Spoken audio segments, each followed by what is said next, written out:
All right, so we are back. Wisco Fanatics back on another Monday, doing something a little bit different this week. So last week, Jake and I we wanted to go through and break down some Packers plays, and we did that.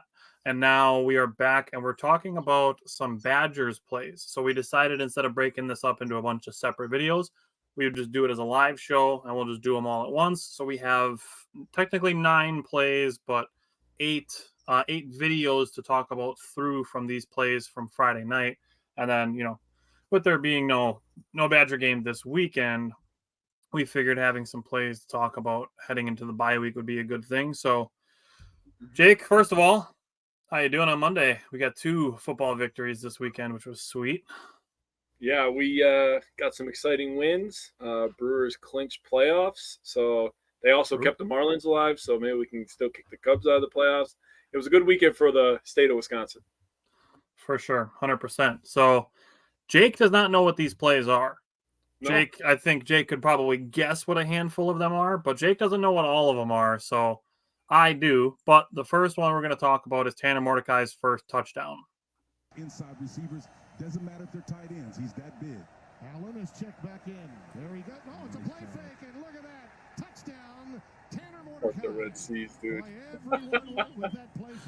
So what I want to point out is match him up on these inside receivers. Doesn't matter if they're tight ends. Watch there's the safety right behind the referee is the first guy to watch. Yep. He's that big. Allen is checked. He bit so hard on that run. That's their leading tackler. That's the guy I was talking about. Bro, he bit so hard he's on the other side of the ref. Tanner Mordecai still has the ball. Yeah, he's not even looking at Mordecai. And look at four. Four crashed down. They followed the receiver, so the pre-snap motion is a beautiful thing. He takes himself right out of the play. Only one guy recognizes it, and it's a guy on the opposite side of the field. Love that. Yeah, so this is right here where it says third. This is Will Pauling running out, looking like they're trying to set up a play-action wide receiver screen. Yep. And, yeah, the guy right here on the blue line, he bites on that fake. The safety bites on the Braylon Allen fake. And Tanner Mordecai waltzes in untouched. Only a big man understood that Allen didn't have the ball. He's not catching Mordecai. Mordecai's legs are too late at that point. We talked about this a little bit on Wednesday. Go ahead. Sorry, his legs are an underrated weapon, man. You were bringing that up. It was you or Mike that brought that up, man. We definitely kind of did. I did a couple weeks ago, but Mike hammered on it a little more last week. All right, so this next one, Jake does not know what it is, so I'm going to let it play out, and then we'll let Jake talk about it first because I already know what it is. So, there's this gut feeling in what I'm seeing. The CFP before losing to Alabama. Here's Card again, swinging it out to Devin Look at this! Look at this! Come on, man. That's a perfect tackle. That is a perfect tackle. When you teach young kids tackling, you tell them to shoot for the hip that's closest to you. He absolutely attacked that hip, ripped the leg. He's not going anywhere on one leg, man. So that was just an absolute perfect tackle. So I was told last week and this is kind of goes back to the Packers a little bit, so it's a different thing. But I was told last week that space between a defender and an offensive player makes it harder to tackle. So that the coverage is what makes guys miss tackles, is what I was told. Well, and I don't think that's true. When you're a player that's at this level, this is collegiate, but even at the NFL level, you should be making one-on-one tackles. Look at how he chops his feet, breaks down. He absolutely sizes them up. He uses the out of bounds as an extra defender. He's not going back inside. I mean, just perfect breakdown tackle here. Look how much space is between them when the ball is in the air. Yeah, this looking at 10 yards of space to close. I don't understand that play call, by the way. Look at where he's throwing the ball. You're already behind the sticks. 2nd and 14. You're losing on the scoreboard.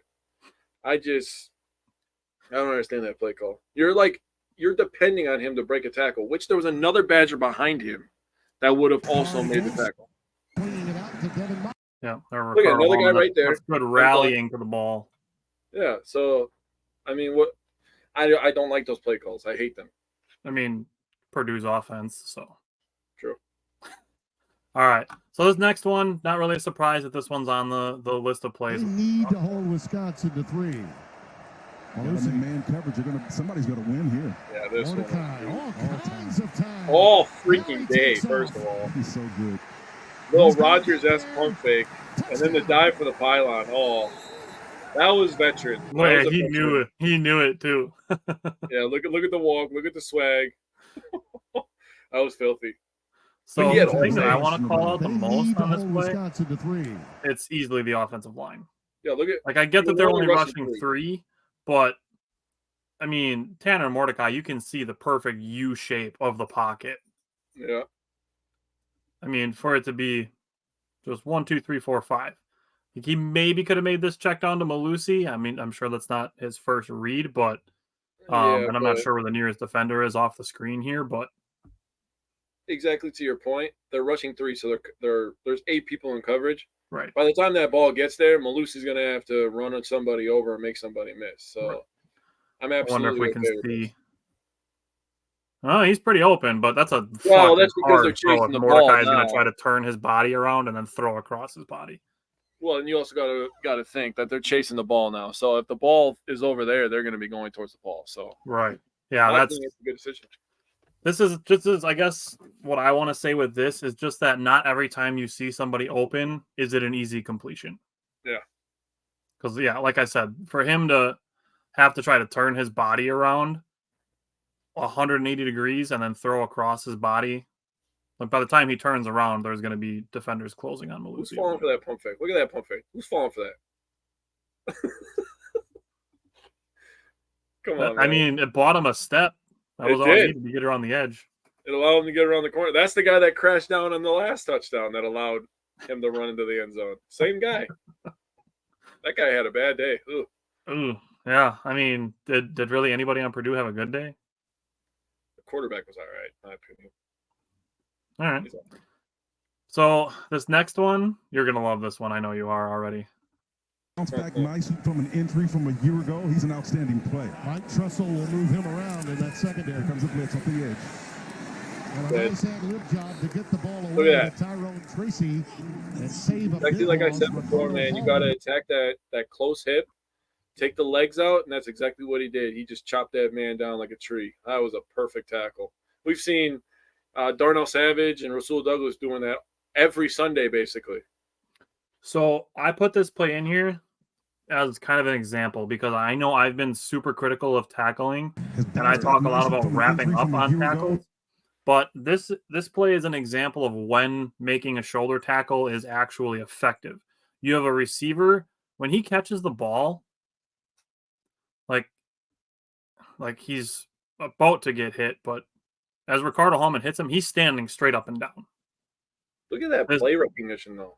Yeah, and my thing with this is it's a lot different trying to tackle somebody with your shoulder when you're putting your shoulder on their hip than when you're putting your shoulder on their shoulder. Oh yeah, 100%. You have to go low. You have to chop them down, man. Exactly. So shoulder tackles, when you're going shoulder to shoulder, it's just a recipe for you to bounce off of each other, and that's how people miss tackles. So I wanted to throw this one in there to kind of illustrate the difference of why I do say that I don't like it when guys use just shoulders to try to tackle. And I know Kamoi Latu is a guy who does stuff like that, and it's effective sometimes, and sometimes it leads to big hits, but it's really got to know what kind of runner you're tackling when you're doing it. Right. Okay, so this next play, you were in my notebook. You were inside my notebook as I was writing down my notes for this play. Third down and 8. Plenty of time, and that pass. Oh, that was a laser, dude. Williams, that was a laser. Was jumped. That is exactly what I wrote in my notes. Does a great job. Great concentration by Williams. With a guy coming down on you, you know it's a third down, so you have to make the catch. I mean, that everything about that play was phenomenal. Look at that. Nothing but a laser gets through there. Nothing. That was good defense, dude. I don't fault that guy. That's good defense. What do I say about good defense? Yeah, good offense beats good defense. There is no defense Every for time. the perfect pass, man. Man, that's just an absolute laser by Tanner Mordecai, just showing off the arm strength. He does have a pretty strong arm. To be able to throw outside the numbers is tough. Yeah, and I mean, I think he's on the opposite hash when he starts this throw too. Yeah. He is. Yeah, they're on the opposite hash. So, I mean, I wonder what the air yards are on this pass because he's throwing from the 30 to about the 53 and across almost the entire field. So that's the 53. Nice. The 47. I knew it, you. 50 plus 3. Yeah. Well, you got to think the field all the way That's across. 23. You figure it's got to be at least 20 yards horizontally too. Oh, at least. So you're looking at essentially 50 yards to pass that. It's pretty close to that, yeah. I mean, even if you take 5 off and you call it a 45-yard pass, that's a long throw to make. Yeah. So go down Tanner Mordecai for that one. This next one, I'm going to go out on a limb. It's not a super bold limb to go out on. It's a pretty strong limb. But so far this season, I'm going to go out on this limb and say that Hunter Wohler is the best player on the Badgers, period. Huh. Sorry, I know. I was thinking in terms of addition. Sorry, Josh. I'm going to go out on the limb and say that Hunter Wohler is the best player on the Badgers. So this is 2 plays in a row, but they're together. Still sticking with that 3-man front. Well, their longest play from scrimmage so far. Downing stopped in his tracks. I just wanted to say, I was going to say this on Wednesday, but I'm going to say it right now. Was Hunter Wohler's. His first name is very fitting for his play style. I like it. I like it. He is a hunter. Maccabee, Devin Maccabee. Sophomore from Boonville, Indiana. Look at this. In the game. Nothing done. He's That an running NFL. back is big too. He is a tweener guy, in my opinion, but he's definitely an NFL player. He'll get drafted. He's 100% an NFL player. If he's making reads like this and crashing off the edge to make run stops in the backfield, yeah. I said this during the primer. He's got star potential, and I meant this both literally and as far as the schematics go of it. So Hunter Wohler is going to play that, they call it the dollar package, but he's like the star player, where he's essentially a defensive back that plays in the front 7. Mm-hmm. And then on top of just being a star in the sense of he's really good. I just want to give a shout out. So, do you remember when we were younger, there was a guy in the Cardinals. His name was Adrian Wilson. Hunter Wohler, he was a safety. He switched to linebacker because he was a little bit too slow to play safety, but he was just like a fast linebacker, basically. He was ahead of his time. They started doing that in the early 2000s, but he was very good at his job. Hunter Wohler reminds me a lot of Adrian Wilson. Wears the same exact number, too, and red. So the guy that I come back to, and it's another former Badger, and I brought this up, is Jonathan Casillas. I could see it. Jonathan Casillas wasn't overly big, and he was super fast like Wohler is. So yeah, and they tried to convert him to linebacker. He was just a little bit too small to be a linebacker, but yeah. I think Wohler would be fantastic. His play recognition is off the charts. Yeah, very, very good player. This next one, going back to the offensive side of the ball. He's going to have plenty for the night. Trips to the bottom of your screen. Badgers are money on third down. C.J. Williams, the lone receiver, towards the boundary at the top of your screen. This is the 12th man to call this play. 3rd and 11. Mordecai. Arching it for Look Chinwe at this DK. dot. What a fucking dime. Inside the 10. Absolute dime. So glad he's finding a way to get DK involved. DK is such a big part of this offense. Take the top off. He could be a possession receiver. He's got really, really great hands. DK's become a very good wide receiver. So getting him more involved, along with Will Pauling, DK can obviously dominate outside the numbers, which is just going to open things up for the Ruchis of the world. And like I said, Will Pauling and Skylar Bells of the world. So getting him involved is awesome. That was a perfect throw again. I mean, you're not stopping that. It's 19 again with great defense. This guy wasn't having a bad day. He was actually doing everything he's supposed to, but what are you supposed to do? This is just another example of good offense beating good defense. Yeah, that was I that mean, was good coverage. he plays him for the outside leverage.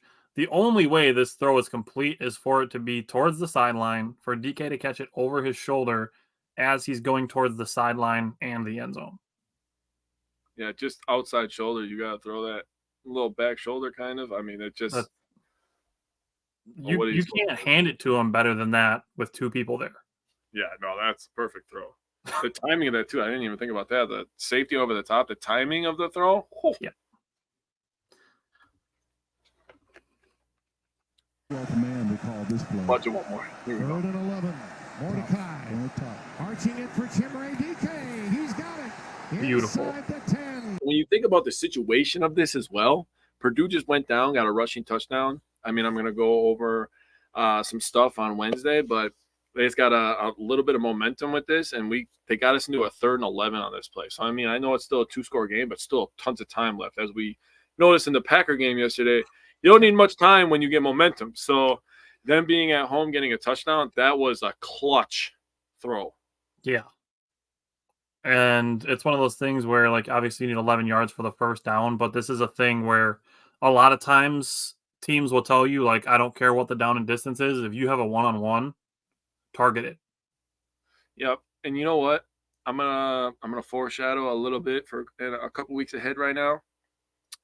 After watching the Badgers on Friday night, sounds weird to say that, and watching the Ohio State Notre Dame game on Saturday night, the way that the Badgers are growing up and the way that Ohio State is not improving week to week, and if Harrison has a hurt ankle, I'm telling you right now, he might shut it down, bro, because he's locked in at number 2, maybe number 1 if Caleb Williams doesn't like the situation, right?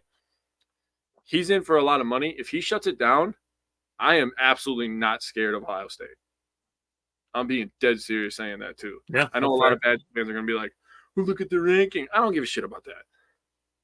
Yeah. I mean, Ohio State struggled with Indiana in their first game. Right? All right. Last one. This one, not like a super... It is impactful, but it's not like, oh my gosh, what a crazy play. But I want to get your thoughts on it, because I have thoughts on it too. Okay. Let's see what we got. 1st and 10. Hard. Nice. Fade pattern. End zone. Caught. Burks. Oh. They're going to rule it out. Wow. Great effort, though, man. Yeah, Can't sure take that away from him. He climbed on top of him, and the coverage was out there. And Alexander Smith, number 11. he's been in coverage man-to-man all night long. A couple plays ago, he defended well. I don't know how that's not interference. That was great I don't know how coverage. that's No, it's not a still touchdown. For him to not give up on that play, No, I that don't was know a how that's hell not of a interference. catch, man. Wow. Right. Hell of a catch. That was Okay. an NFL catch. I want to go back. Just listen to the call of this. A couple plays ago, he defended well. I don't know how that's not interference. I don't know how that's it's not not a still interference. touchdown. Yeah, I don't know how that's not interference. Say, I don't know how that's not interference again. Say it again. Well, I understand their point, but he literally caught the ball. So, and I mean, he didn't make contact with him until the ball was there. yeah, so he caught the ball, so the refs are letting them play a little bit, which is fine if it's going both ways, right? We've said that before. If that would have been a Badgers wide receiver making that catch, and Badgers fan would have been crying for a flag, I'd have been like saying the same thing. He literally caught the ball. The refs are letting them play on. So, I mean, I don't understand why you're calling for a flag in that situation when you're down by 21 points with a minute 50 left. Just consistent. Just be consistent is what we talk about all the time. Yeah. But I want to know, from the perspective of Alexander Smith, what do you think about what he did on this play? Well, in the middle of the play, excuse my French, he probably had a oh shit moment. So he's in catch-up mode and just competing, in my opinion. So he's just competing, trying to go get the football. And I mean, he made a great play on it if you look at it, because he forced the momentum out of bounds. That's exactly what I wanted to bring up. Nice. So at this moment, do you think he has the spatial awareness to know that if he takes 2 steps to his left, that this is going to be an incomplete pass? Nope. Absolutely not. I'd like to think that he does, but I agree with you. If you asked him, he'd probably be like, "No, I didn't know I was that close to the out of bounds." Yeah, no, he was hyper focused on the football at that moment, so as he should be. I mean, But it I looked mean, like it in his face mask. So yeah, good play by Smith, in my opinion. End zone, caught, Burks. Oh, they're going to rule him out. Wow. yeah, that was definitely an interesting play. And credit to Burks just for making the catch. I mean, it didn't count because he was out of bounds, but still a very impressive catch. Yeah, that was phenomenal stuff. And I'm sure we'll talk about Burks more on Wednesday. You can see Jake and I Wednesday. We will be live at 4:00. We have a handful of Brewer games to talk about. No Brewer game today, but we'll have a handful of Brewers games to talk about. Hopefully, we're talking about the clinched NL Central, which I think we will, given that we're playing St. Louis tomorrow night at home. But we'll be talking about that on Wednesday, and then we will be talking about this Badgers game. No preview because the Badgers are off this weekend. And then you can see us also tomorrow night. Tomorrow night we'll be previewing the Packers and Lions for Thursday night and recapping yesterday's crazy Packers Saints game.